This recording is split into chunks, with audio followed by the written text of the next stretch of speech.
Hello and welcome to another edition of Beyond the Darkness. I'm Tim Dennis, your co-host and producer, filling in for Dave Schrader, who is busy eating fish and chips and whatever else they serve over there in England. Today we have a very special edition of Beyond the Darkness. It's our 150th episode here on Podcast One and the Jericho Network. First of all, we want to thank Chris Jericho for bringing us over, having the faith in us to bring us over here to Podcast One. We look forward to many more episodes to come here on the Jericho Network. This episode, this best of episode, is a very special one indeed. It's a combination of two episodes. Lorraine Warren's very first episode with us, in which it was kind of touching. Dave took an interesting twist with this episode in that he wanted to find out how Ed and Lorraine Warren met and got more of the love story between Ed and Lorraine. And then in the second episode, we delve more into the caseload with Ed and Lorraine Warren. So we've taken those two episodes from early in 2006. We've put those together for you, and we have this best of with Lorraine Warren. So let's listen into this first episode with Lorraine Warren from the beginning of 2006. And this is the love story between Ed and Lorraine Warren right here on Beyond the Darkness. Good evening and welcome to The Darkness on the Edge of Town. I'm your host, Dave Schrader. Along with me, as always, my co-host and producer, Tim. Good evening, Tim. Howdy. Tonight, Tim, we've got a really cool guest coming onto the show. This is somebody that anybody that's involved in the paranormal or research has probably read one of their books, has seen a movie based on one of their stories, or so on. We've got with us psychic researcher, paranormal investigator, Lorraine Warren. Good evening, Lorraine. Thank you very much for joining us. Good evening, David. It's nice to be with you. I appreciate you spending the time with us this evening to talk about your cases. And, you know, most people, and we'll mention this real quickly up front just to get it out there, and then we'll talk about the other stuff that we've got. Most people are going to be familiar with you from the Amityville horror case. Yes, well, our career went farther back than the Amityville horror, but the Amityville horror is probably the most publicized haunting in the world, because it didn't matter what countries that we were in, even non-speaking, or, people not speaking the English language, everybody knew about Amityville. It's just, it's like the movie The Exorcist, which, of course, was based on a true case history that my husband had the true files of. The actual files, I should put it that way. On the real Exorcist case? Yes. Well, I didn't know that you were involved in that in a sense as well. Oh, yes. So but now... these are all cases that are brought to the public's attention, but remember, the cases of that nature are happening all the time. Mm-hmm. They're just not brought into the public focus, and when, as your opening stated, about people not escaping it, there's one of the only ways to not escape it, or one of the ways to best escape it, I should put it that way, is to not get involved with occult practices.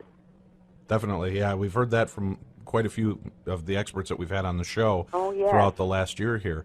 Now, let me ask you. You said that you're together. You guys have been investigating the paranormal and doing psychic research for quite a few years before the Amityville horror. Could we start at the beginning here? You and Ed met. How did you realize that you both had an interest? Yeah, how did you realize that you both had an interest in the paranormal and decide to go into this venture? Wow. Nobody ever does that, David. That's nice. We met, I have never dated anybody but my husband. I met my husband when I was 16 years old. I was attending a private Catholic girls' school. I was home for the summer. My husband was an usher in the theater that I went to one evening with a group of girls from CYO, which is a Catholic youth organization. And they introduced me to him. And I had never been out, I had never dated or anything. That didn't seem like it was important to me at that time in my life. And I met Ed, and we did date, but it wasn't like you'd call serious dating, And he went into the Navy at age 17, and he was a hero in World War II. His ship went down in the North Atlantic on February 5th, and of 1940. 5. I have to stop and think sometimes. Sure. And we were married on survivor's leave. Now, he never talked about the home that he grew up in, nor did I talk about the things that happened to me. I thought no one had really any understanding of things that I tried to explain, where I could see lights around people. And certain people's lights were much brighter than others. And I didn't know what it meant. The nuns at school kind of frowned upon it. And my parents, who were very, very loving Irish Catholic parents, and really didn't understand it. And I could see it put stress on them, as well as the nuns at school. So I more or less kept my feelings to myself, what I could see. But I didn't know that I was looking at the human aura of people. I didn't really understand that at all. I didn't know why. Were they colored lights, or was it just a white light surrounding them? It started with mainly the lightness, but then it began to develop into color. I have never had training in my work. It's all been very, very natural. But I did know, or didn't when I first started to talk about it, I felt everybody could see this, David. Mm-hmm. I did not realize that, I didn't know what psychic meant. Sure. I didn't know what the word aura meant. I didn't know any of these things, but I did know that the night I met my husband that something did happen.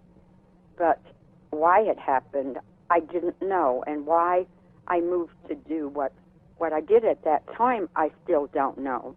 But he was going to walk all of us girls home, and so as a result of it, we passed his home first, and we convinced him he didn't have to walk us home, And so he was just talking and chatting and doing things like that with us. Very clean-cut kid. I can still remember even what he was wearing. I can remember what I was wearing that many years ago. And he ran across the street to go up the couple of steps into his home, and that young, athletic, 140-pound kid, I didn't see him.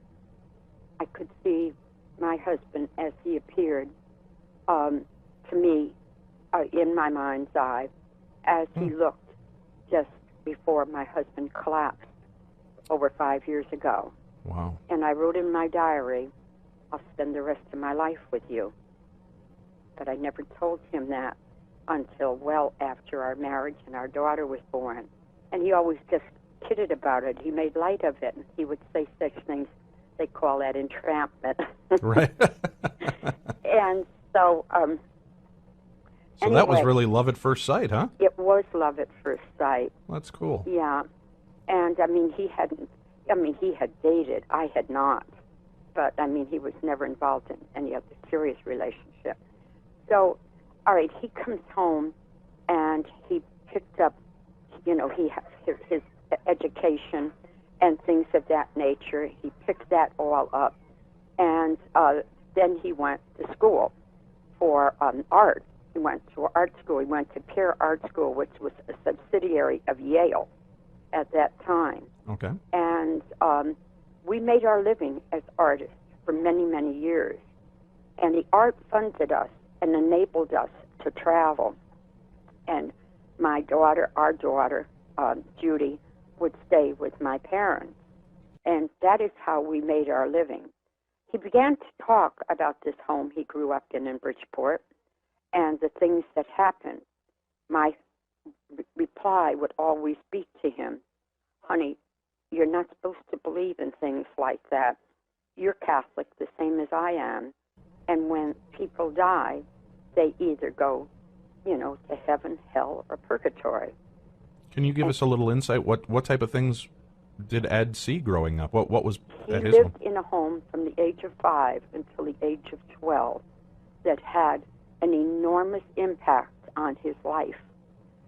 Things that happened in that home were so terrifying and so frightening that if he went home as a young boy and no one was home, his father was on the state police, if no one was home, he would sleep outside rather than to go in that house.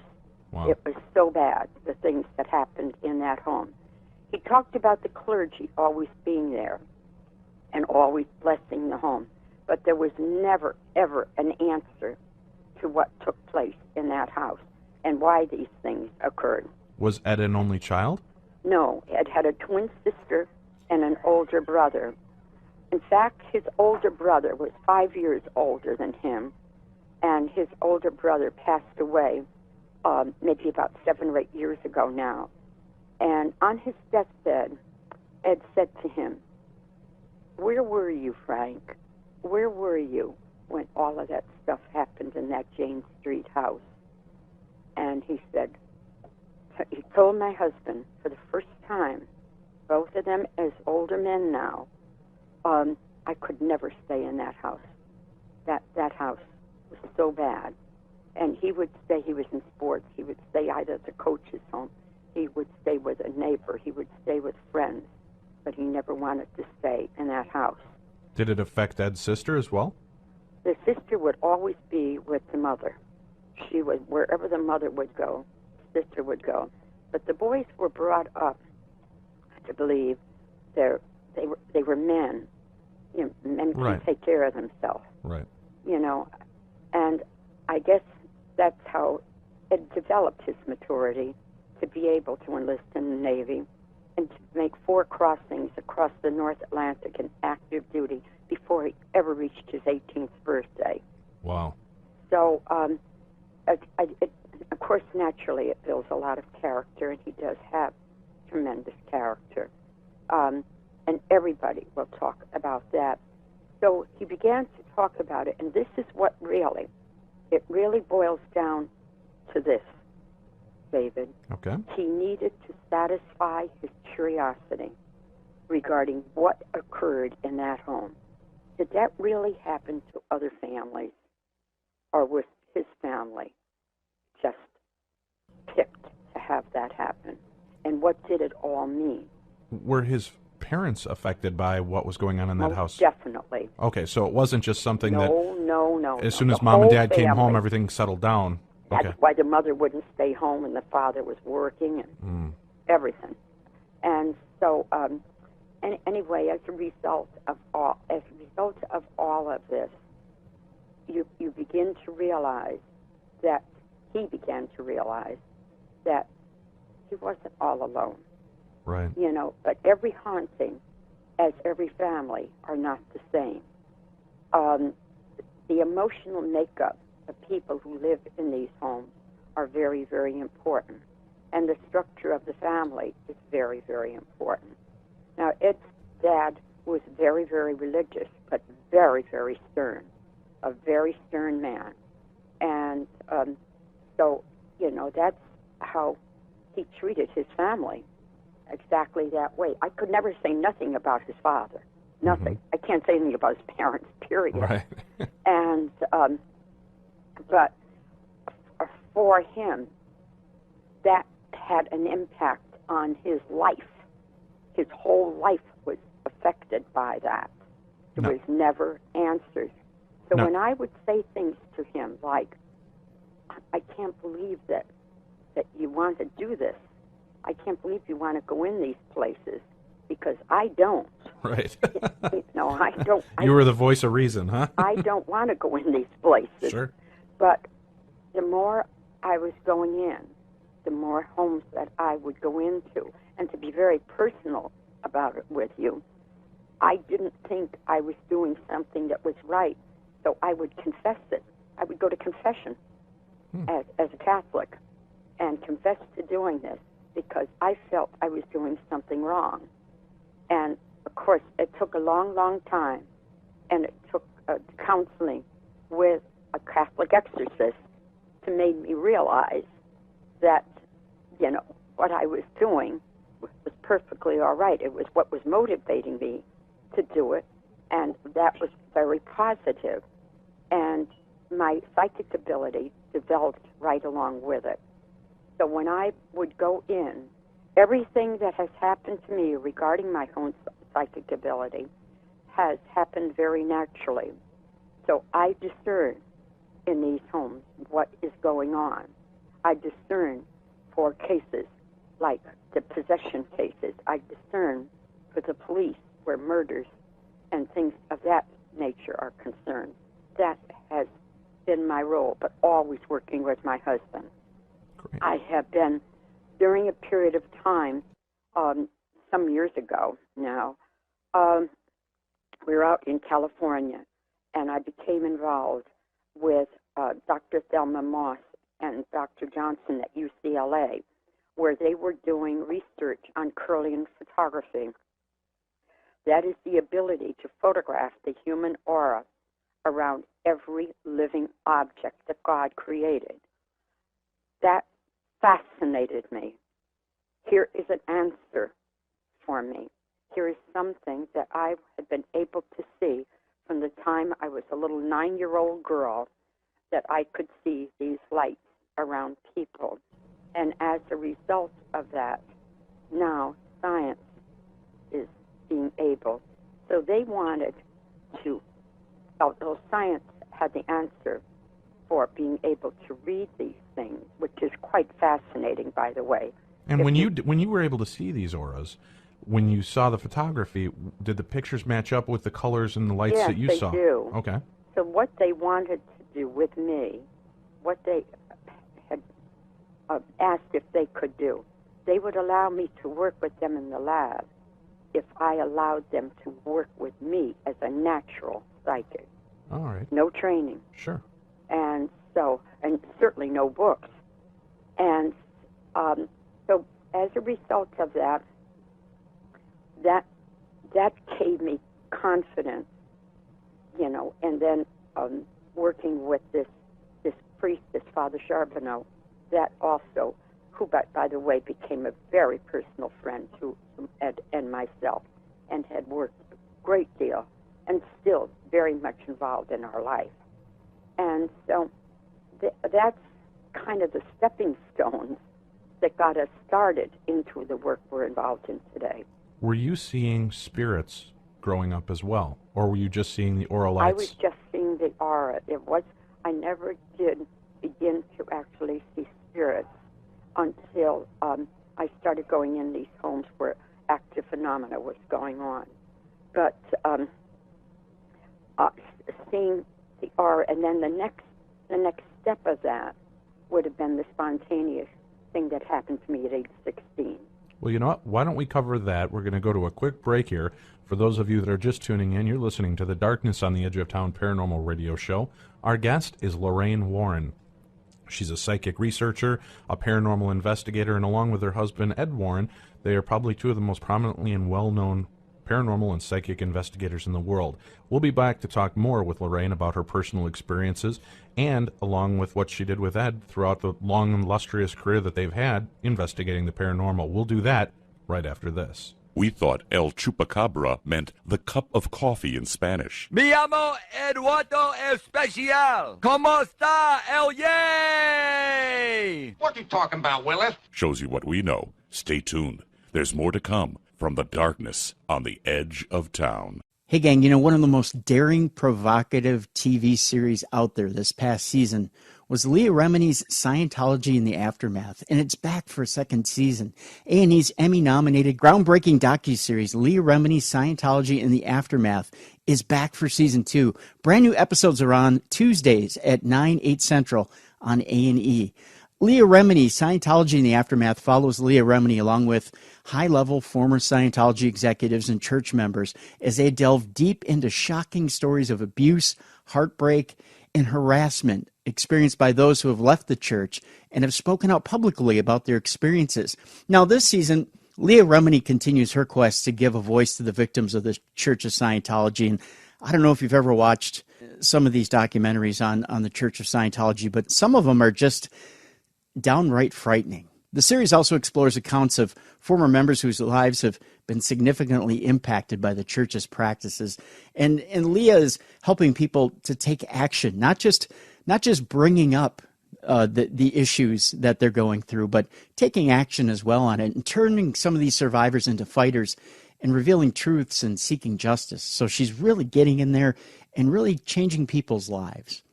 Catch up on some of these episodes on the A&E app as well, or go to aetv.com. Once again, A&E app or aetv.com. Go to aetv.com/shows. Look up Leah Remini, Scientology in the Aftermath. I guarantee you, this show is going to change the way you think about Scientology. It's going to change your outlook on a lot of things having to do with Scientology. Check it out. Leah Remini, Scientology and the Aftermath. It's available right now on the A&E app and at aetv.com. They're hardly beautiful and barely average. In fact, when they were both born, the doctor slapped their moms instead of them. I will slap you so hard you end up in the Ming Dynasty. Welcome back to the darkness on the edge of town with Dave Schrader and Tim Dennis. Good evening and welcome back to the darkness on the edge of town. Thank you for joining us this evening. If you're listening to us on OmniSound Radio 1, make sure you tune in there. You can also join into the chat room and talk with other listeners, or if you're listening to us live on our website at darknessradio.com, we welcome you. We also ask you to join in on our forum there. Just click the Discuss tab, and you can join in and talk to other members that are there. We're also over in the Infinity Paranormal chat room, and you can link to that from our Listen page. So please do check in and talk and share with the rest of the paranormal fans out there. Our guest this evening is Lorraine Warren. Lorraine and Ed Warren have been paranormal investigators and psychic researchers for decades and have covered some of the most amazing cases in the world. And right now we're going back in time. We're trying to find out a little bit about Lorraine and Ed when they started this. And as we heard in the first segment, we were talking about her meeting Ed and Ed's fascination with the paranormal and her abilities to see the aura around people and being able to test it against actual photography that could do the same thing. So just before we went to break, you said that there was something that really kind of kicked it into gear for you to let you know that you're in the right path. Why don't we continue there, Lorraine? Well, I guess once I realized regarding the aura, that kind of opened my eyes to the fact, not the important aspect of the fact that science was able to prove something of that nature, but the fact that that must have meant that there were many people that were also seeing that. Otherwise, why would that research being done in the area of Kirlian photography? And now, after all these years, there is a man in Moscow, and he's an attorney, and I'm on, I talk with him all the time, and he is involved with the Russian Orthodox Church over there, in helping them, and involved in exorcisms and all. And I've been helping him with this, with these cases, and helping him to better understand and teaching him things that are helpful to him. And somehow the subject that you just interviewed me regarding myself and the Kirlian photography, and he pronounced it a little different with his Russian dialect, and said about his dad. His dad was one of the inventors of that. Oh, wow. And I think, what a small, small world. And especially when you get into the paranormal, it seems everybody is connected now.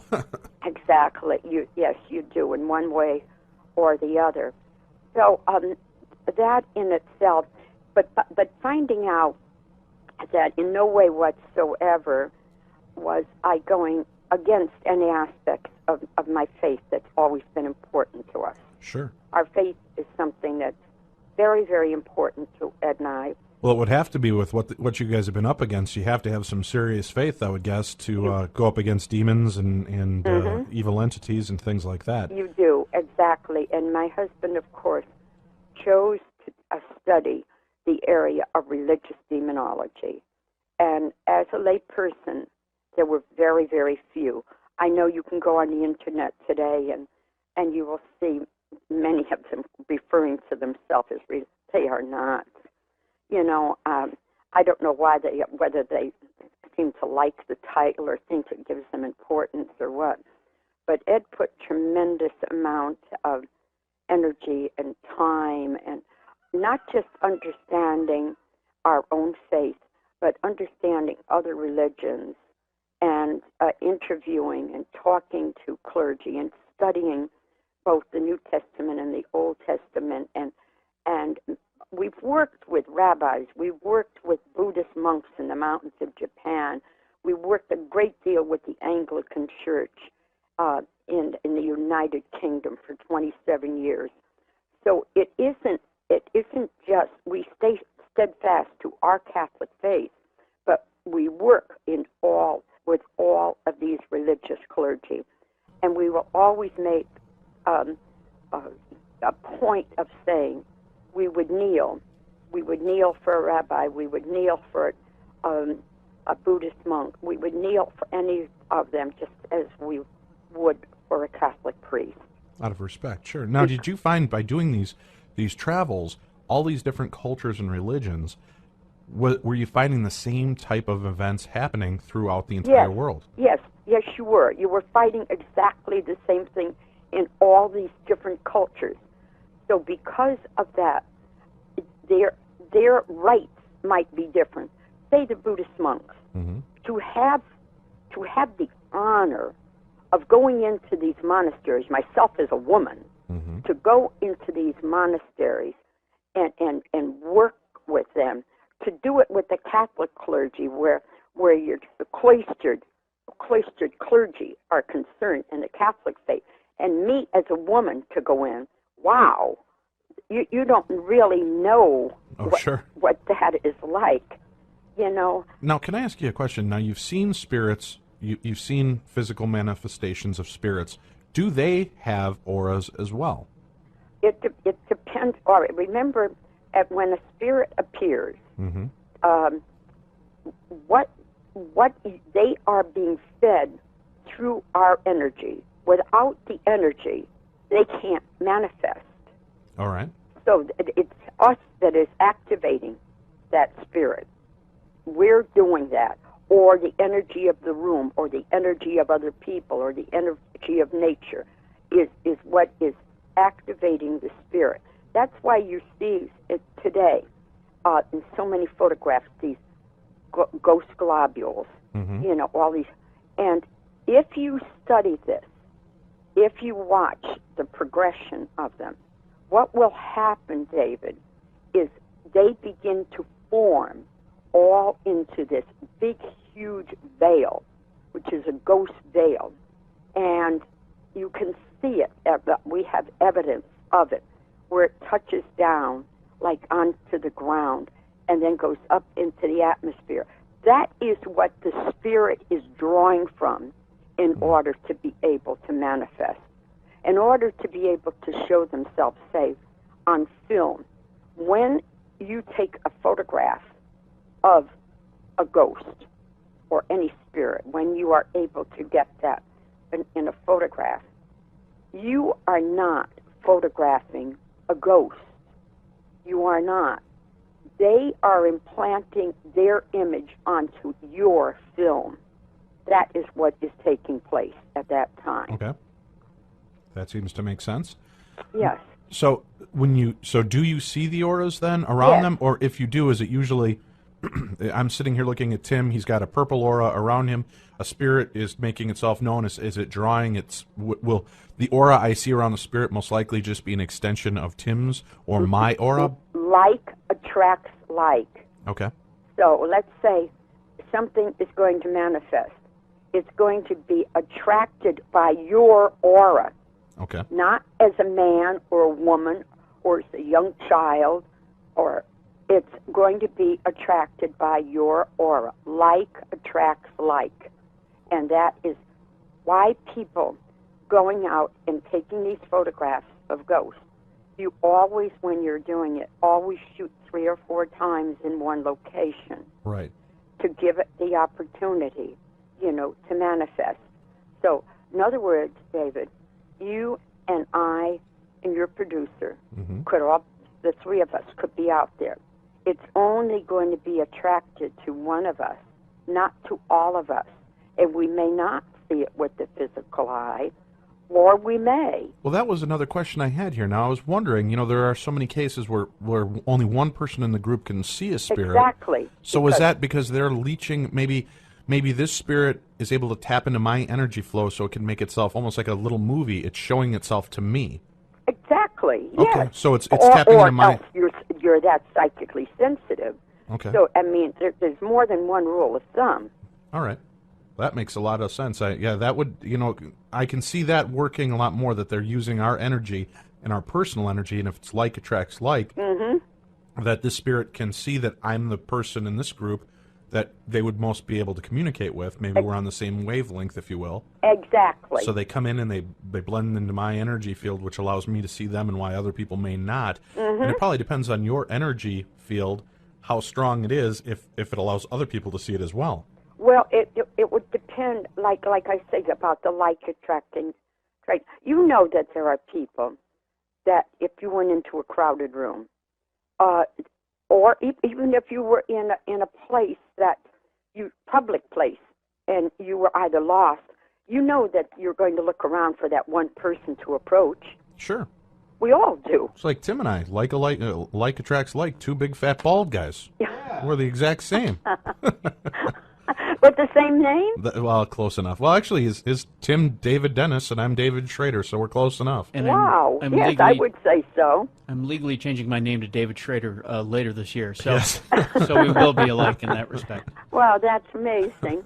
but yes, like it definitely does attract like, and you see it all the time. You have to realize, and then you know these people that seem to go through life, and they just seem to attract people to them. Right. Not because they're so handsome, because they're so beautiful, but what is it? What does it mean? It's that energy and that light that they're putting exactly, out. Right. Like a moth to a flame. Exactly. You just have that light burning and it draws you in. Okay, I can see that. Yeah. Now let me ask you. Now you two, Ed and yourself, have discussed your pasts and your abilities and his want to go out and help people so that they're not going through what he went through. Not at first. It wasn't help. Oh, okay. Oh, we didn't know. We didn't know what to do to help him. Okay. No. It was just to investigate? It was just to satisfy his curiosity. Okay. And then we realized it was falling into all of these different categories. They weren't all the same. What did that mean?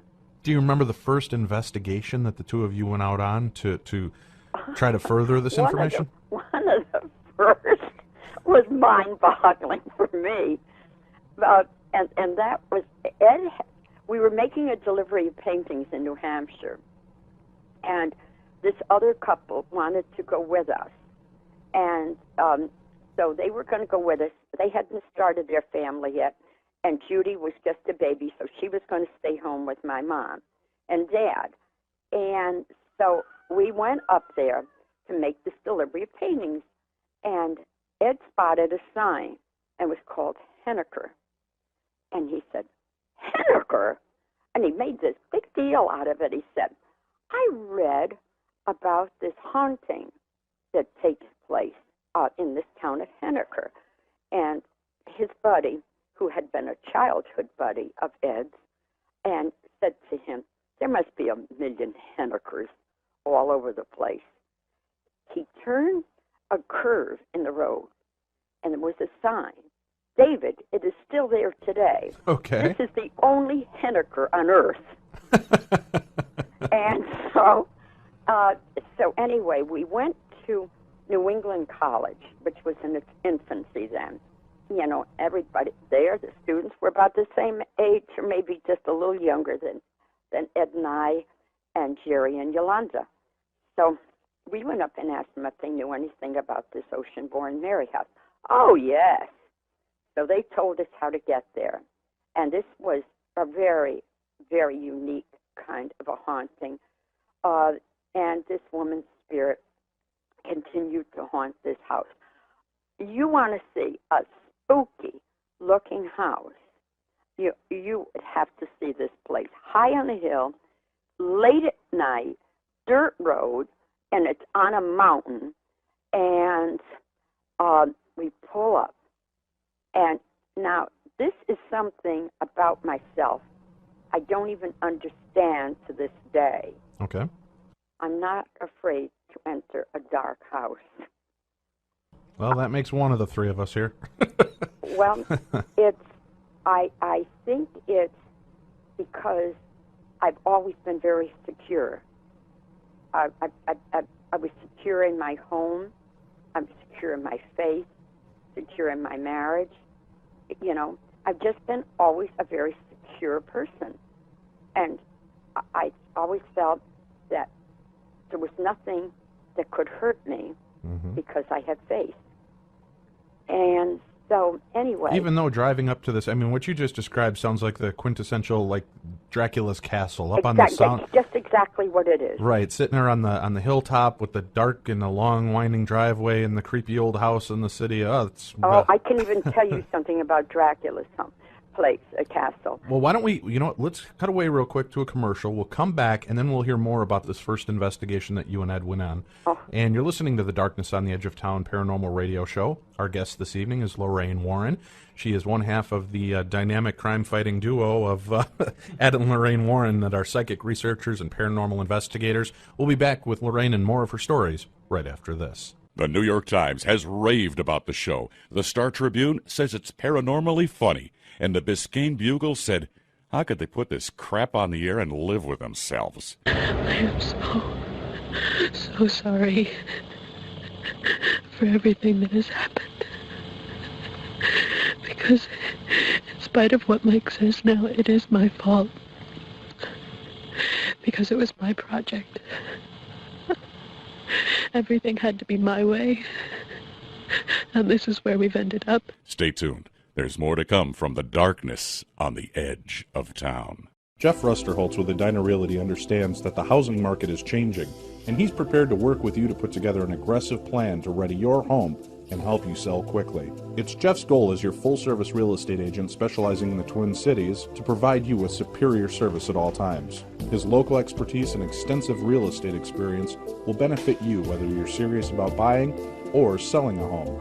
By taking time to really listen to your needs and desires, Jeff Rusterholtz with Edina Realty will help you find the home of your dreams.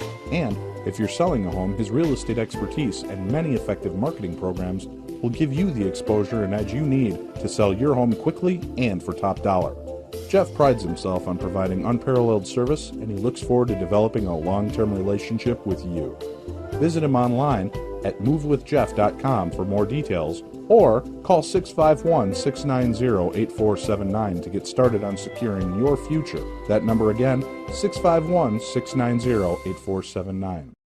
If you read Taps Paramag every month, you'll be able to tell the difference between the absurd and the creepy. Taps Paramag takes you where few would ever go on purpose. From exclusive interviews with the cast of The Ghost Hunters to the latest trends in technology in the field of the paranormal. To join our journey, order at tapsparamag.com. Bigfoot, Nessie, Ogopogo, Yeti, Chupacabra. Please stop calling these guys names. Dave and Tim have feelings, you know. Back to the lock with you, Nessie. Welcome back to the Darkness on the Edge of Town. Welcome back to the Darkness on the Edge of Town.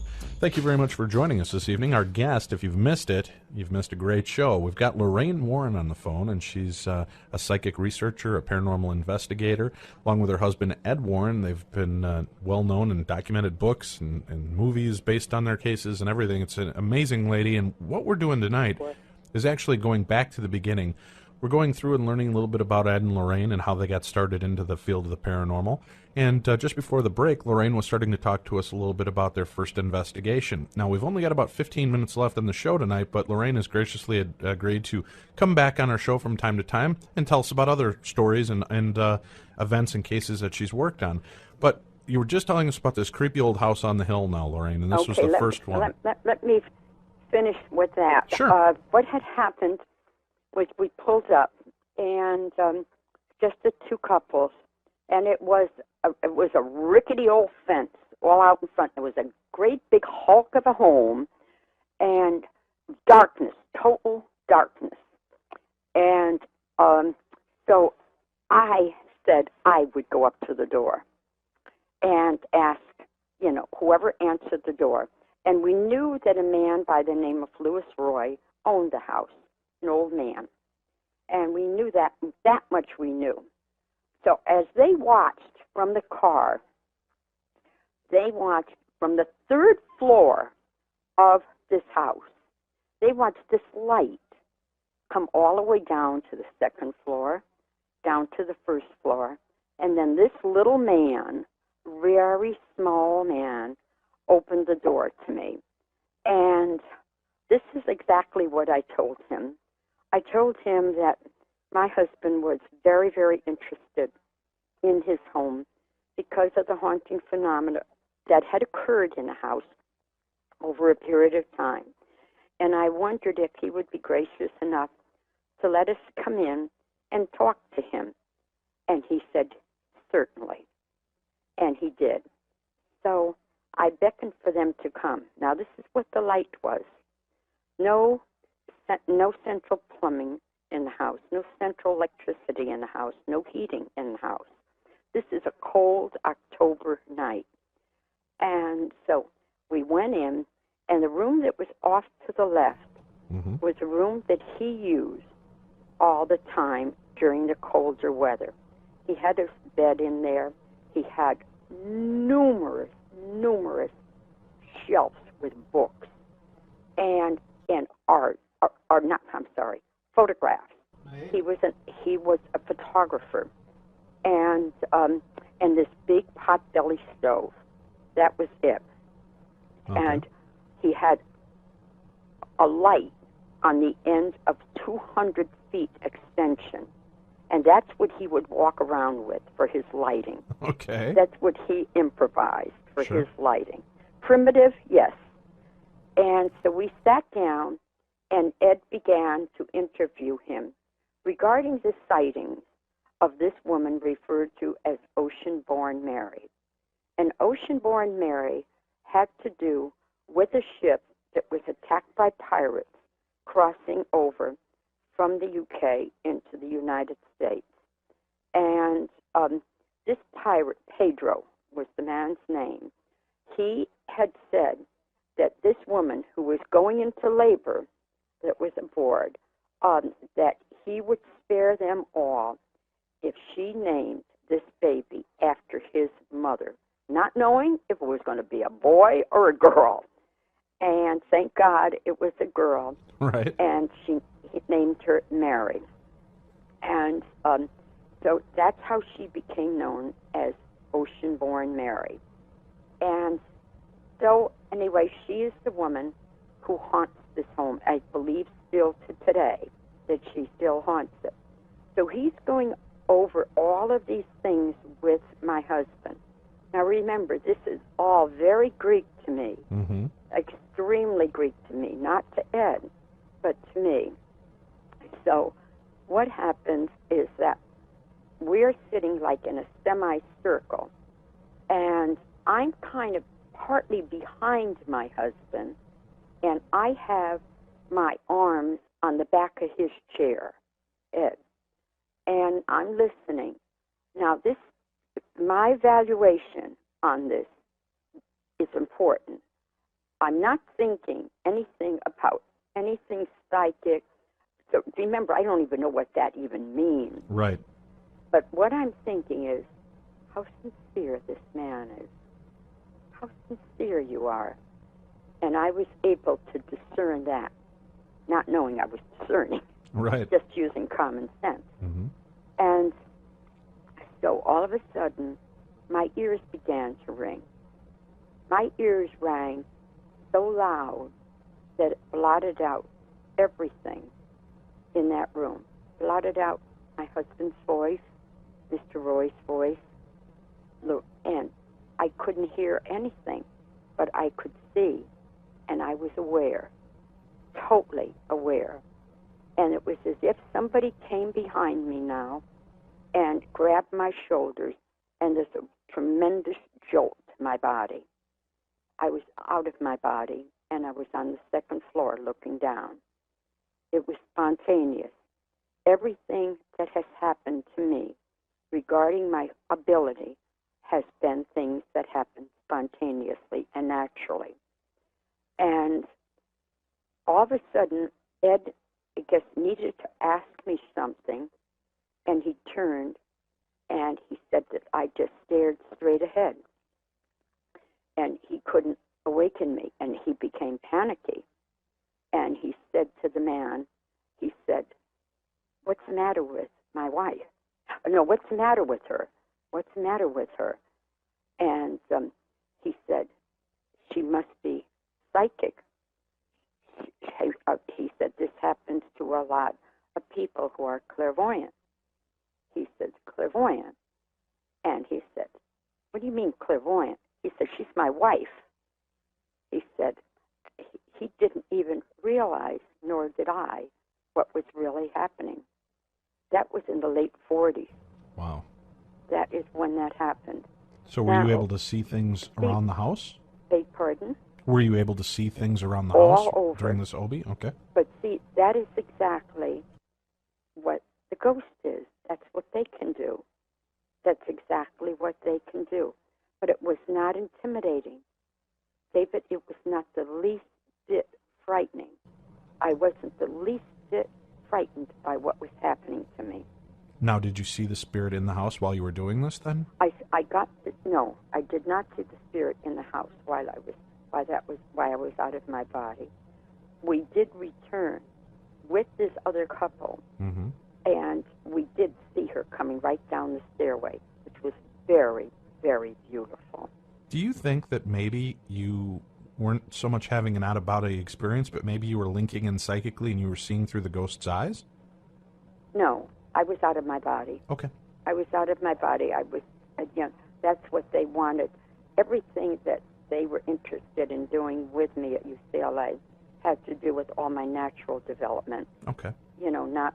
Not trained development or not programmed by somebody else, because that isn't natural at all. So everything that began to take place from that time on regarding my police work, regarding my research with my husband, regarding work for the federal government, everything all happened in a very natural, very spontaneous way. Wow, that's amazing. So that was your first foray into really the paranormal investigations, and there you were right in the middle of it and having an experience like that. That's phenomenal. Without truly knowing what was really going on. Well, one of the reasons we have you on the show today is that there is a special coming up on the Discovery Channel here, and it's booked for around July 27th. If not, it should be on shortly after then. Perhaps you could spend a few minutes and tell us a little bit about the case that you're going to be covering in that story on the Discovery Channel, so we can give a little background and history to people, and they make sure to tune in and check it out. Okay, what is occurring? As far as I know, it is still scheduled to air on the 27th at 8 p.m., and it is a movie that was done regarding the Devil in Connecticut case that I believe they are referring to as either Where Evil Dwells or Where Devils Dwell. I believe it's Where Evil Dwells. That's the title of it. And what had happened in this case, it's a young boy. He was 11, 12 years old at the time that we were brought in by the Catholic Church regarding the possession of this child and the outward manifestations that would occur in the home and to him as a child. Doors were open through occult practices. He turned out to be the most vulnerable in this home. And as a result of it, there were many exorcisms performed over him. There were 6 Roman Catholic priests, 4 of them schooled and ordained in Rome, that worked along with us on the case. And that has to do with this movie. And the title of the book, which will be out in print supposedly at the end of this month, and it'll go on our website, is The Devil in Connecticut. It'll come out in print again. Amazon.com brings back books on demand. And The Demonologist, which was the extraordinary career of Ed and Lorraine Warren, and now The Devil in Connecticut are 2 books that are on our website, which is warrens.net. www.warrens.net. And that's WARRENS.net. Net.com. Okay. Yes. All right. Net. And you've got that there so that people can pick up a copy of the book and read about it and then see the movie as well. Exactly. Now, is this a movie or a documentary? It's more or less a movie. Okay. It's more or less a movie, I believe, that they're, it's hard to figure out the format when you're working with these companies. But New Dominion Pictures, everything is done with a great deal of respect because the man who is really the president of it, a man by the name of Tom Norton, is a very Christian man, and everything, he's not glorifying or over dramatizing things of that nature. I was very impressed with working with him and working with the people that were doing the filming. So he has interviewed the sister of this boy, and not the guy himself. All of this took place in the early 80s. The early 80s. He's now a man. David Guazzo is now a man, and married and involved with his life, and didn't want, it doesn't really want to talk about that. Wants to, really forget that part of his life when that all took place, and that's understandable. So, regarding all of that, that's, it's all going to be brought up, until I see it myself, because I don't have, I haven't seen a viewing of it, so I haven't had that opportunity. And I gave my interview with them last November, and that's when we finished it and put it in the can that time, and it's going to be aired now. And then there's another case, also with New Dominion Pictures. I believe they're called, it's Haunted, or something to do with haunting, a haunted house. I forget, it's a very simple title, and that's another one that's going to be airing that we finished up in the early fall. Awesome. Well, that's great. So there's plenty of stories that are going to be coming out. Mm-hmm. We'll be sharing more. And can you give us a little update on Ed and how his health is holding up and how he's doing? He is my husband's full care patient, so I ask for any of your viewers' prayers for Certainly. my husband, who's a very dear person. Love him dearly. We're married 61 years. Oh, well, congratulations. And anyway, he had been hospitalized with double pneumonia, which is super, super serious. Mm-hmm. And that was last month, and he's now getting on his feet again. And I don't mean getting on his feet. I mean coming back. He is not able to walk, nor is he able to talk. Mm. So, but well, we'll certainly keep him in our prayers and our thoughts on the show, and we ask our listeners to do the same. I appreciate that ever so much. And if people need help, Lorraine, can they still contact you to get help? At Warrens. Once you go on the site, go to help@warrens.net. Okay. So it's help@warrens.net, and then you'll be able to get help there, and you can maybe direct people to where they can get help, or you can still come out and do something for them, correct? Yes, exactly. Great. Well, Lorraine, I can't thank you enough for being a part of our show this evening.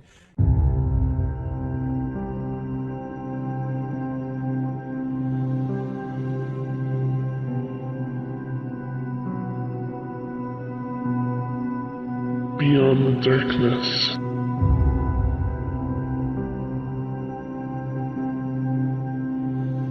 Welcome back to the program. It's Beyond the Darkness, a very special Tuesday, 150 episodes in here on Podcast One and the Jericho Network on Beyond the Darkness. I'm Tim Dennis, filling in for Dave Schrader, and we are in the middle of a very special episode with Lorraine Warren, paranormal investigator extraordinaire. We've just heard the love story between Ed and Lorraine Warren, how they got together, how they started in the paranormal field. Now let's tune into an episode that aired a little bit later in 2006, where Lorraine gets more into the caseload and some of the early cases before the famous Amityville horror case. Let's tune in with that right now here on Beyond the Darkness. Good evening and welcome to another edition of the Darkness on the Edge of Town Paranormal Radio Show. I'm your host, Dave Schrader. Along with me, as always, we have Mr. Tim Dennis, my producer and co-host. Good evening, Tim. Hey, diddle diddle. Well, this evening we've got a great show for you. We've got the lovely Miss Lorraine Warren is joining us for her second appearance on our show this evening.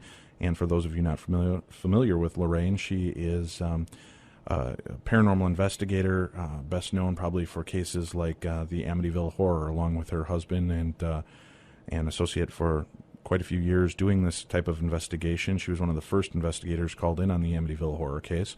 And last time we talked to Lorraine, we were talking to her about how she and Ed met, and she brought us all the way from the meeting and their background and a little bit of history of their own hauntings all the way up to their first investigation.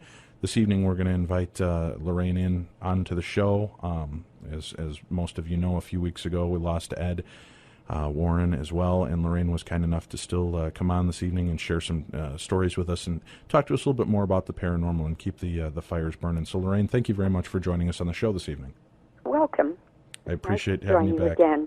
Well, as I said, we left people the last time just kind of wrapping up with the first real investigation that you and Ed had gone out on. Mm-hmm. And, one of the questions that I did have emailed in, and I apologize, my computer's down right now, and I know I'll probably butcher this, but I believe it was from a couple of gentlemen named Hans and Franz out here in Minnesota that are part of Minnesota Ghost. Yeah, they're real special. Yeah, they're neat people, and they wanted to know, have you ever seen actual ectoplasm, real slime, like from the Ghostbusters movie? Is that from something? The Ghostbusters movie. Have you ever actually seen residue? I have seen spirits materialize. Okay. And I have watched things dematerialize. And I have watched exorcisms of individuals. I have really, when it goes into the sensationalism of these Ghostbuster things, mm-hmm. It is not really in that manner that we witness it. For instance, I'll give you one example. We were in Borley Church, which is the most haunted church in all of the UK. And we were with a group of researchers, all experienced people. And these particular people that we were with were from the very prestigious Ghost Club of Great Britain and the British Society for Psychic Research. So anyway, at least you were with people who had experience in like that. Right. So Ed was more or less sitting in the first pew of the church. He was sitting there, and he had a bad cold. And the church, it was in the middle of the night. The church was very, very damp and cold. It's an ancient church. Ancient. I mean, it is really ancient. Okay. And, but they still have services. They still have services going on there. So, okay. Anyway, Ed asked me to ask Harry Price, who was a researcher who had researched this many, many, many years ago. And as a result of it, he documented it into a book. And that very much intrigued my husband before we ever got involved in research in the UK. Mm-hmm. So we knew that when we did get involved in research in the UK, that was one place we were going to be going to do our work, to do our research, to see if we were able to experience it. We were able to document further in this day and age what was going on. So aside from our own people that were with us, mm-hmm. and these other professionals, there's more than one thing that's going to happen now. This is the one night. I went up to the altar, I knelt, and I said a prayer in this Anglican church, and then turned and sat on one of the steps coming down from the altar. Mm-hmm. And now, remember, Ed is in the first pew, and the others are really just spread around in the church. Everybody is very, very quiet. It is extremely dark. Okay. And outside, it's just a lane that's there. There's no traffic No traffic at all. Borley Rectory is right directly across the street, but the original Borley Rectory, that had burnt down, and that don't mean that historic hauntings are gone, because many times they have a way of hanging on or hanging around, I should say. And so that is true of that. So I'm sitting there in the dark, and I asked for Harry Price if there was any way, that he was there and that he could help us in any way.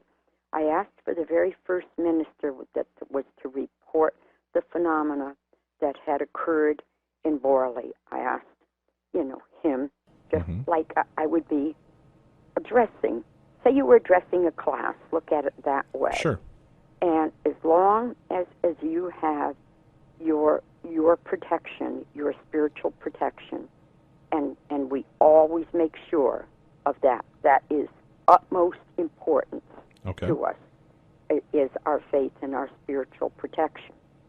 And my head was bowed, and they could see a white beam of light come in through one wall of the church. They could see this, and they commented, and I didn't open my eyes. I kept my head bowed, and continued, what in talking to Harry Price and this minister, and so as a result of it,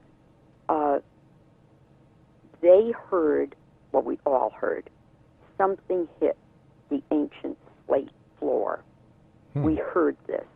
We could definitely hear something hit the slate floor. And then it seems that it started to glow, what they could see, not from the position that I was in, but from the position where they were sitting. They could see this glow. And then this is the most beautiful thing of all, is to see the Borley nun. The Borley nun is a woman who was walled up alive in that church. There used to be a monastery there, and there was also a convent. And, it is said that there was an affair between a priest and the nun, and as a result of it, she was walled up alive. Well, that is the type of tragedy that can bring about the ghost syndrome. Now, as they watched, and I, at that time, opened my eyes because the flashes were all going off, and of the cameras, and she just glided right down the aisle. I want to tell you, that was incredibly beautiful. Yeah, it sounds amazing. That was just absolutely beautiful. And then what we heard, this noise, Ed started to come close to me. He tried to come up the step to come close to me. And he was wearing a trench coat. And you could hear the slap on his leg as he was walking, like on his thigh, right in that area. You could hear it. And he backed off. And then they watched something that was taking place. They did not understand what was taking place, but they watched. Ed, for some reason, felt that I was in some danger. I didn't think that I was, but he was worried. So he went all the way in the back of the church and put the lights on. And it was one of these old-fashioned things that you have to turn, to put the light on. Sure. They're very old-fashioned type of fixture that is doing that. Anyway, what it was a coin. It was an apport, something that had dematerialized at one point and reappeared at another. Wow. And it was an 1863 Victorian penny. Wow. The rectory was built in 1863. And so it could have been the minister who gave me the apport. Oh, sure. But Harry Price was a coin collector. Oh, really? So it could have been him.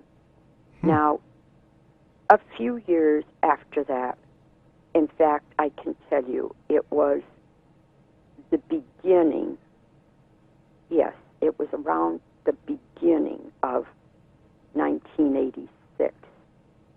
And we were going to be speaking at Dalhousie University in Halifax, Nova Scotia.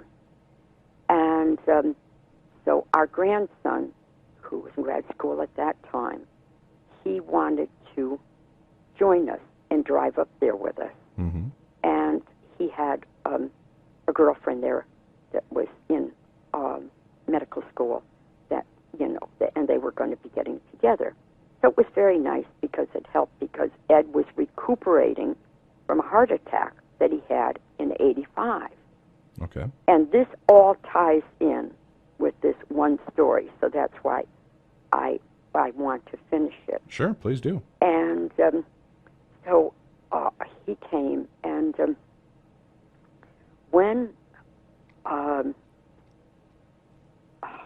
trying to remember the sequence of how things went.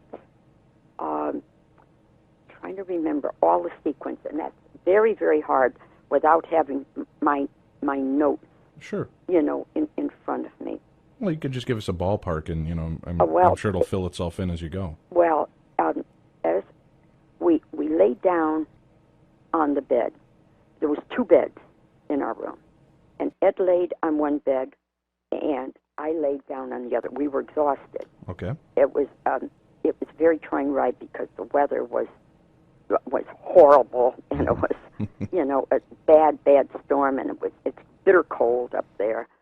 And so we lay down across the bed, and all of a sudden I looked up, and these old buildings, there's an old hotel, and over the doors they have like a window. Right. In these historic.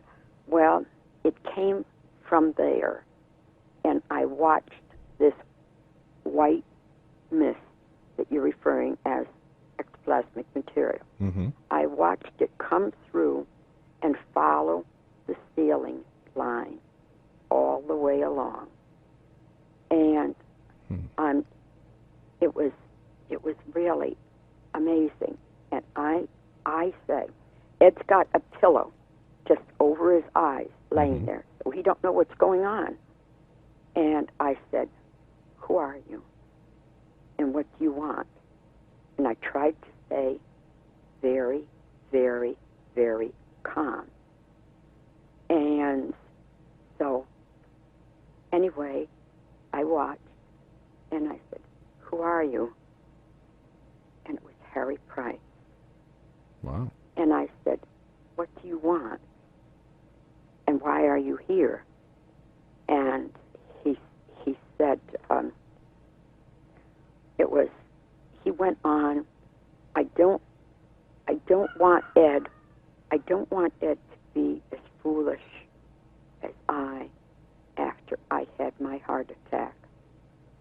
And he went on about that, and then he took me to a location, psychically took me to a location.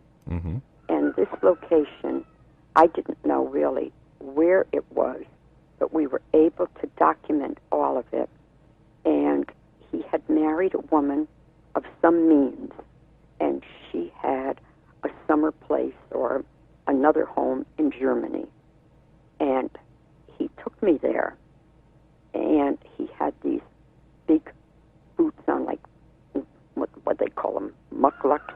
Okay, and like that, sure. these big boots on. And there was water there. It was kind of, it looked like maybe it had stormed, and it was kind of swampy right there near this house. and his little dog. And I walked with him, and he talked to me a lot about personal issues. And Ed always felt somehow he was always kind of there.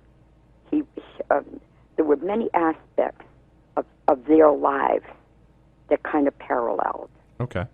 And so then the phone rings in our hotel room, and I don't want to stop what I'm doing. Sure. And I pick it up, and it's one of the doctors from the university. And every time that we go there, they have like a reception for us. Sure. And so he was calling about that, and he was calling also about the fact of our introduction, because he was going to be introducing us at our formal presentation we were going to be doing for the whole student body. And so I shook Ed, I shook him, and I said, please take this call. That's all I said, and I laid right back down again, and on the other bed, and it continued. And so then I heard Ed hang up with him. I heard him hang up, and then he said, what's the cigar smoke? Or is that pipe smoke? What is that? What's the smoke in here, son? What's the smoke? And to close it, I said, how do I really know it's you? How do I really know it's you, right, Mr. Price? I said it twice to him. And he said, watch the papers tomorrow. And I'm trying to remember the name of the seaman. It's not awful. That's what I'm forgetting, is the name of the seaman that, and he's telling me this. And so anyway, he closes with me in that way. Then we close. And so I thought, I have to call Dr. Varma back. I didn't want to slight him. I wanted to explain to a certain extent, sure, you know, what went on, right, you know. And so, sorry, I was astral projecting at the time you called, Doctor. We couldn't talk. I know. So anyway, I said, did you know Harry Price? I said to Dr. Varma, did you know Harry Price? Oh, my goodness, Lorraine. Why did you ask me that? I said, did you know him, Doctor? He said, do you want to know the opening statement for introducing you and Mr. Warren? I said, yes. What do you do if you see a ghost? Quote, Harry Price. Wow. So the next morning, Ed really did not feel up to teaching a class. He just did not feel up to it. And so my grandson said to me, he said, I'll go with you, Graham. I'll go over with you for class. So I went down to have breakfast. And I never noticed this. As many times as we had been at the university, I never noticed that there's a massive, great big, huge painting on the wall in the dining room. And it's the Battle of Trafalgar. Oh, sure. And so I thought, wow, my God. So this reporter interviewed me. I told him the story. I told him the name. And so anyway, he wanted to know if he could get permission to cover the formal presentation. I said, I don't know. You're going to have to call the school. I can't give you that permission. And so I went over with Chris to teach. And somebody knocked on the door of the classroom. Okay. And Chris opened the door, and he said, I have to speak to Mrs. Warren. I have to speak to her. And the name he gave me the night before was a British seaman who died on the ship coming from Great Britain into Halifax, Nova Scotia, where we were. Sure. And his obituary was in the paper. Wow. And it had just come out. It had just come out that morning. So that was your sign, huh? That was the sign that I was communicating. There's been numerous times where ghostly phenomena has occurred and communication has been proven out. But the problem with people today is they're constantly looking for proofs, and they are opening doors through Ouija boards and tarot cards and all other crazy means. You know, that brings up a good point. Why don't we go to a quick break, and we'll come back and we'll talk a little bit more about that, okay?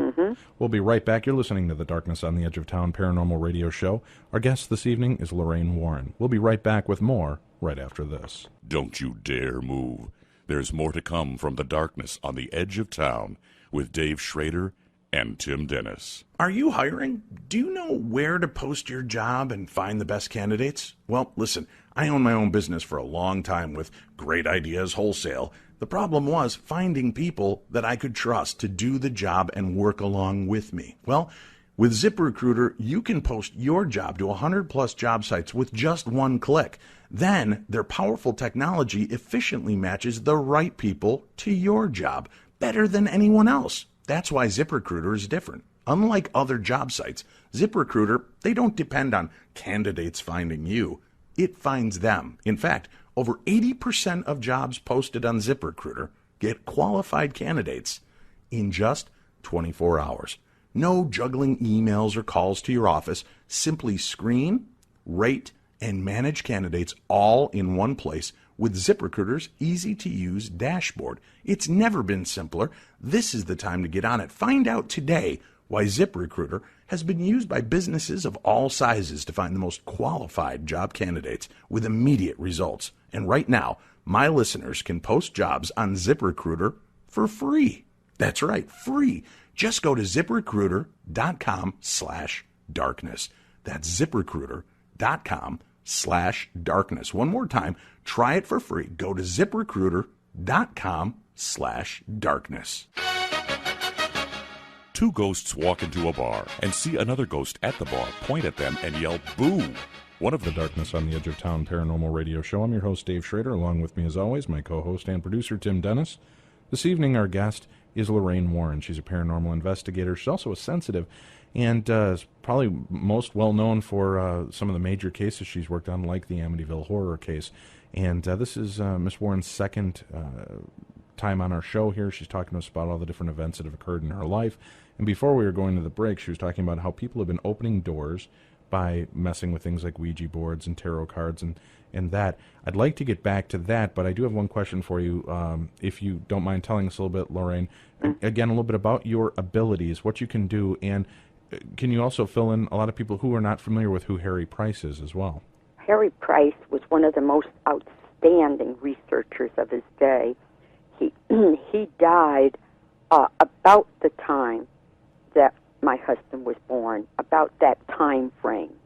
And anyway, he was involved in research of some of the most outstanding cases in the UK. Okay. And Ed and I became involved in research of the UK in the 70s. Okay. So over 30 years ago. We've been involved that many years over there in some extremely outstanding cases, from the Enfield, England case of two girls that would levitate crisscross in the air. We worked again with the British Society for Psychic Research, and the voice phenomena that would occur, and these girls would levitate crisscross in the air, all documented, all on film. Wow. And we were involved in that. We were involved in the only case of lycanthropy, animal possession, ever in our career. Wow. In over 50 years of research in this subject, that is the only documented case of a werewolf that we were ever able to document. And we worked with the police department over there and became honorary members, and we have our helmets of the police department. Then we became affiliated with University of Edinburgh, which is the most prestigious university in the world in the study of this work, and has been given the largest grant ever given, monetarily, largest grant ever given for the study of this work. And we worked with these men, these professors, and two very haunted hotels. And so, but let's go back to the Ouija board. Yes, please. So we just have tremendous respect for Harry Price. Harry Price was someone my husband greatly admired and did a lot of research on his work and found him to be a very credible man. Now, have you used him as a form of spirit guide to help you in a lot of the cases that you've dealt with? I think Ed really did feel his presence. Yes. Okay. And he's probably helping me. Sure. You know, I'm sure he is helping me. Okay. But right now, I know my husband. I know my husband is with me. It's just a very, very difficult time, Dave, for me. I understand Right that. now, it is extremely difficult. I have not done an interview like this. You're the first one I'm doing it with, and it is very, very, very painful. It's very painful. I understand, and I appreciate the time that you're taking with us on this. Yeah, there's just so many emotions. Sure. Yes, we have our faith, and our faith is very, very important. Mm-hmm. I took care of my husband 4.5 years, here at our home, mm-hmm. and he was stricken 5.5 years ago. And all of these things have their comforts. Mm-hmm. You know, your faith and the fact of taking care of someone you love that deeply and on that level. But it does not. You still are on that roller coaster, you know, where you're right up one day, down the next, right? Yeah, you're not in full control of your emotions. Sure. You're just not. And so as a result of it, I know that Ed is guiding me, and I know that he is very much with me. But this incident with the Ouija board happened right here in our own country. This is one of 75% of our cases mm-hmm. involve the Ouija board. And do you think that's because people, much like yourself at this point of grieving, are wanting some form of closure, some form of contact, that they're willing to open themselves up to the wrong ways to make these communications? Well, let me put it this way. Mm-hmm. It really isn't. It really isn't that. It's usually people who are looking for kicks. Right. That's what it is. You know, they're really looking for proof, and they're looking for kicks. And in this particular case that I'll share with you, okay, she was a 19-year-old girl. She had a 15-year-old brother, younger brother, and then she had an older brother in his 20s. The parents, the mother worked for an insurance company, and the father worked for aircraft, and they both worked second shift.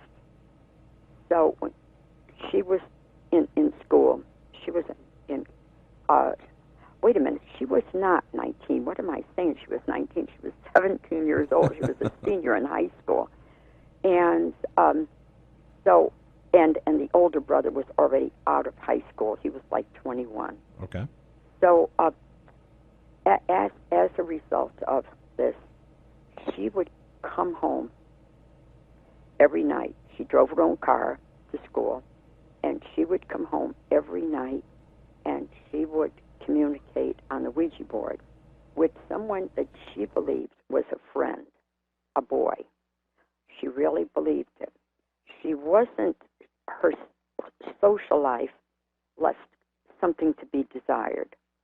She didn't really have that much of a social life.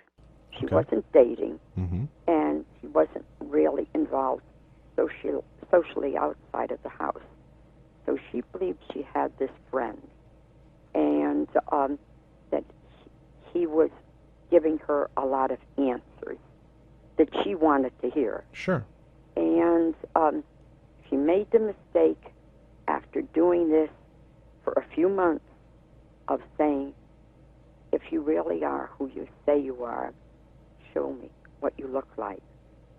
And that was the challenge. That's when she really opened doors. Okay. And as a result of it, when I tell you that all hell broke loose in that house, all hell broke loose. That house, in the end, had to be, which was successful, exercised through the Roman Catholic Church. Wow. And Ed and I worked on that case. The Catholic priest that was involved with us, he worked on that case along with us. And there was a television show in Hartford, Connecticut, that covered it, never revealing the location of that house. Sure. And that was quite a case. Now, was it just like poltergeist type activity going on in the house? The house was totally ruined inside. Wow. For instance... Well, I mean, but I guess what I'm asking, was it unseen forces, or was it the girl possessed, trashing the place, doing stuff? No, that was all unseen forces. Okay. And now, I'll give it to you. I won't give it to you in sequence. I'll tell you the outstanding events of it. Okay. We tried to always keep the place manned all day and all night for the family. Because at one time, the family decided that they were all going to go. The husband, the wife, the 3 kids, and the family dog were going and staying at a hotel, a motel. They were staying at a motel. Okay. And things went flying all over that place, caused a lot of damage that they had to pay for. So they went back home again. They went to his mother's house, the grandmother's, and all stuff happened there. So they weren't very welcome there, of course. And so all of these things continued. Well, could I ask now, a lot of people have the belief that poltergeist activity is nothing more than like an... energy. Or, again, energy being released, especially from a pubescent teenage girl that might be going through a lot of stress. So it's not really ghost-like activity. It's more of a PK activity going on that's them kind of lashing out. Yeah, we witness a lot of that. But you have to realize at one point, in cases like this, where you have particularly a female girl, more so than boys, that it'll start out through movement of objects. But when they start to be extremely heavy objects, like refrigerators moving out into the middle of the room, like heavy furniture turning over, then you know that that is not the energy of any teenage girl that's bringing all of that about. But something inhuman or diabolical is now attracted because of what is going on. And the law of attraction is always our aura, the supernatural glow that surrounds our physical body. So these demons or diabolicals almost work like a a pedophile or a child molester in a sense, don't they? Can. They look for the weak child that maybe feels alone and unloved, and then says the things that they want to hear and gives them that feeling. And then once it gets entrenched in their life, then it starts wreaking havoc. Exactly. Okay. In so many words, with certain cases. So now, Ed and I, the priest was staying there with the family. Ed and I were speaking at a university. We came there right after we left, and both of us were dead tired. And it's, probably after midnight. And so the husband, the wife, the daughter, and the family dog were all sleeping on the bed, or while laying down on the bed in the master bedroom. And the 15-year-old boy was in a sleeping bag alongside of the bed. Sure. And so Ed told him to go with me into the bedroom right next door. And that had twin beds. And I laid down on the bed closest to the wall. He laid down on the bed that was right near the door. Ed commanded in the name of Jesus Christ for what was there to reveal itself. With that, the bed rose up in the air with my husband, the man of the house, his wife, daughter, and dog all on the bed. Wow. With this, the drawers in the bureau kept going in and out so fast that you couldn't even count. I heard the boy next to me, the 15-year-old. I heard him whimpering. I turned very, very slowly over, and I could see a space between the bed and his body. He was hovering right in the air. So many, I'd say maybe 18 inches above the bed. And with that,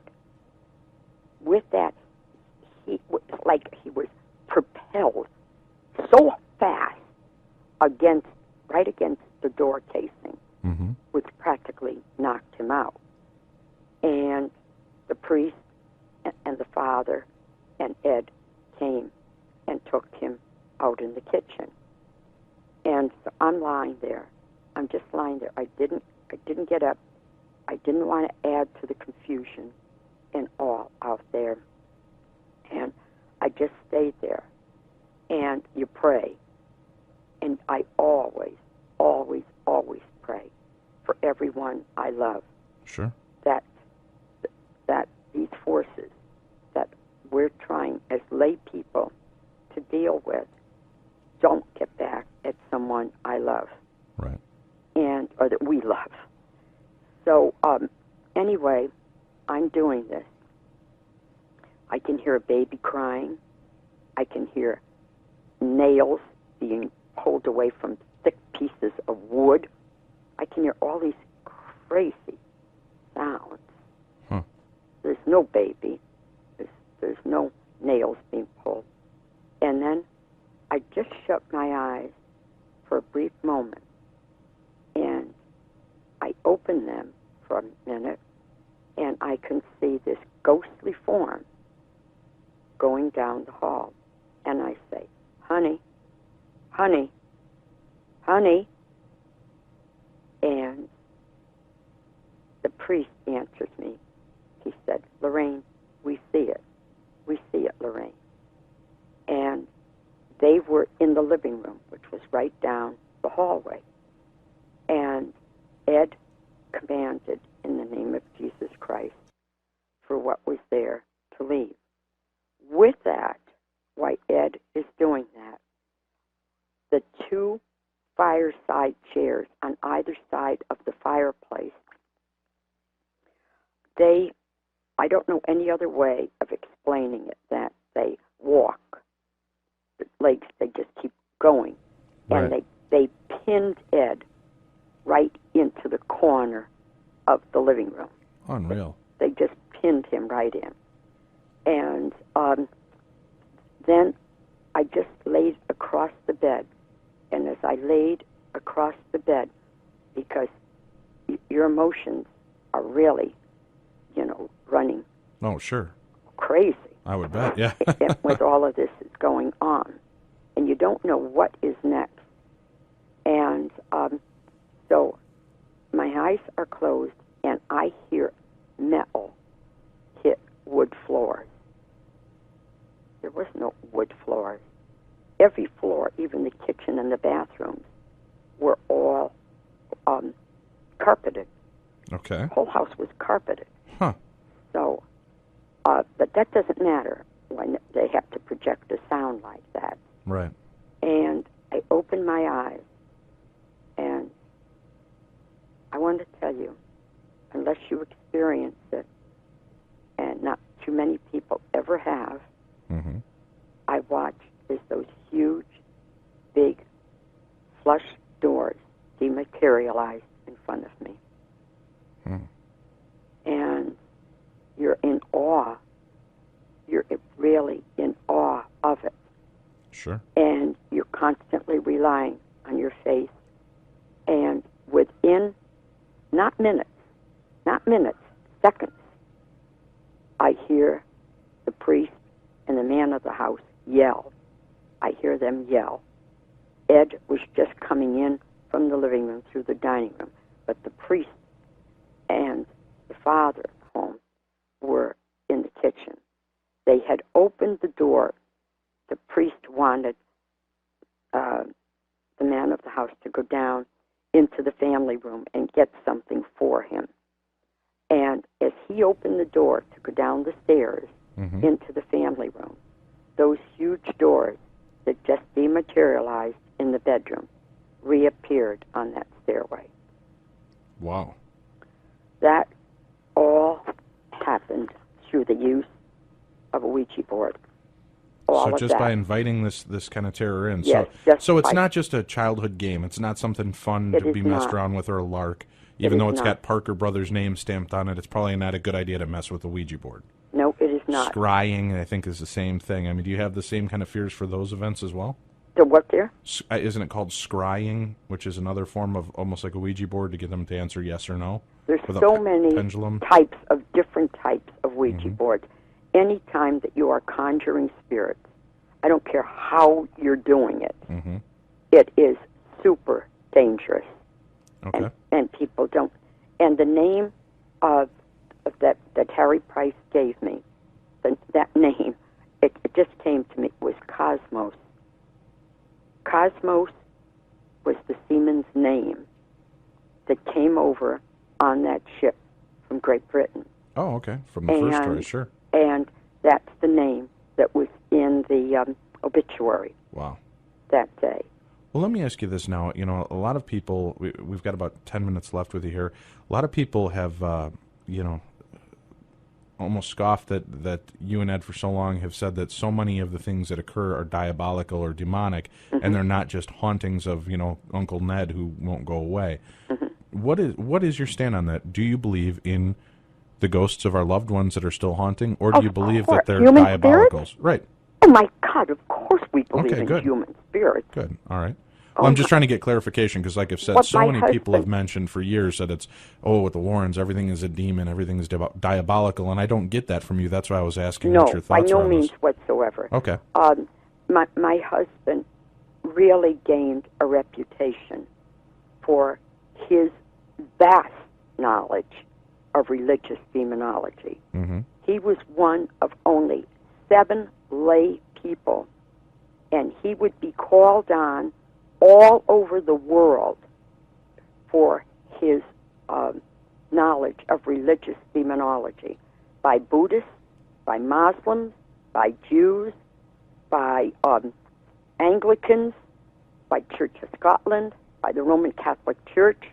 They would say to Ed, by Mormons, they would say to Ed, where did you gain this knowledge? Where did you gain it? And in a way, it was a God-given thing to my husband. It definitely was. And I'll tell you something. that happened to my husband as yet a boy. Okay. He didn't have the happiest of childhoods growing up. And as a result of that, he became a person of faith, but he didn't wear it on his sleeve. Okay. He didn't go around as any religious fanatic. Never did. Never. In a million years did he. Anybody that knew him knew he didn't. He was a joker, kidder, you know, and that's what made him so real to the world, you know, that he could speak on such a serious subject, be so serious, be so knowledgeable. And they would say, where did you gain this knowledge? You have so much knowledge. My God, I don't know anybody. Catholic priests would say it to him. Rabbis would say it to him. Where did that knowledge come from? And he never, never, never, in 27 years of lecturing, did not have an answer for people's problems or for questions asked at any university. Never. He didn't send away for it with some box tops from cereal to get that knowledge? No, he did not. So, it was, yeah, I mean, that's amazing. So it is a God-given. It's almost like that was his position here. You know, that leads me to wonder, Lorraine, through all the years with all the violence and the diabolical and the throwing and the banging and the kicking and the screaming, did you ever just look at Ed and said, let's just quit, this is crazy? Never. Really? You were never afraid for your lives that you made it to the point where you just wanted to be out of it? We truly, honestly, and sincerely believed that we were doing what God wants us to do. That's a great answer. Now, let me ask you this. That begs a question as well. Ed was approached by Buddhists, by Muslims, by the Jewish faith, and everything. Now, if he was approached to help in these cases, and Ed came from a Christian background. He came from a Roman Catholic background. Right, yes. and he was casting out in the name of Jesus Christ. Didn't that affect the religions that asked for his help? Didn't they realize that once he was able to do it with his... No, not really. No, no. Well, he didn't go in and cast out in the name of Buddha or anything like that, right?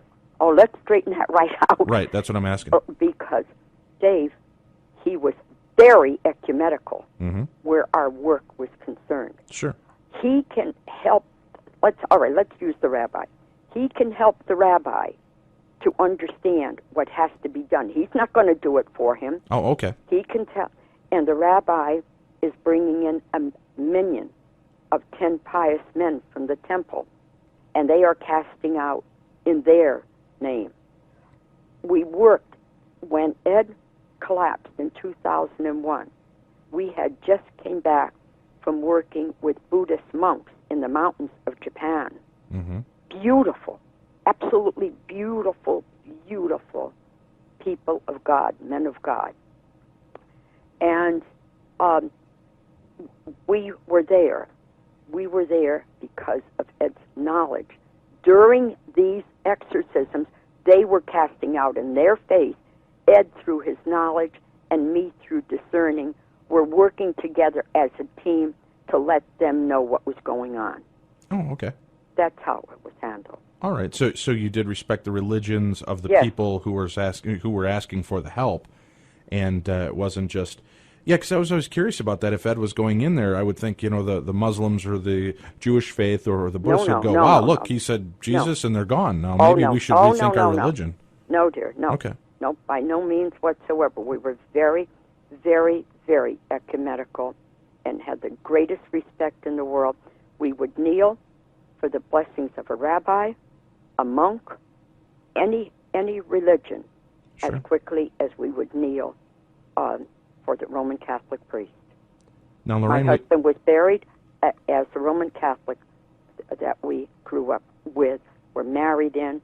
Our daughter and grandchildren and great-grandchildren all have been baptized in the faith. Great. Well, let me ask you this. We've got just 2 minutes left here. If you could impart any little nugget of wisdom to people to protect themselves, what can they do to stay away and stay clear from entering into these diabolicals and entering into the wrong things. The most important thing they can do is, if they are people of Christian faith, if they are, make sure that these children are baptized. If they are of the Jewish faith, make sure that these children are bar mitzvahed, or where the girls are concerned, it's, now I can't think of that name. Bat mitzvah. Oh, that's or terrible. Bat mitzvah, yep. Bar mitzvah, Yep. yes. And doing that. These are the things that are important, because what happens is this. These people are calling on us for help. What is your religion? What is your religion? Not ours. Right. What's yours? Mm-hmm. And I used to be a Catholic. I don't practice my faith anymore. I was brought up by Hebrew parents. Where do you turn? Where do you turn? Do you turn to Ed and Lorraine Warren? No, you have to turn to the church. That's right. Ed and Lorraine Warren can go in and document it, but you've got to turn to the church. Turn to your faith. And that is what we tell people to do. So turn to your faith. Avoid things like, in your opinion, the tarot card, the Ouija board, the scrying, any kind of trying to bring spirits into your world. You should just leave that be. If you have spirits, deal with that. Conjuring. Okay, any kind of conjuring.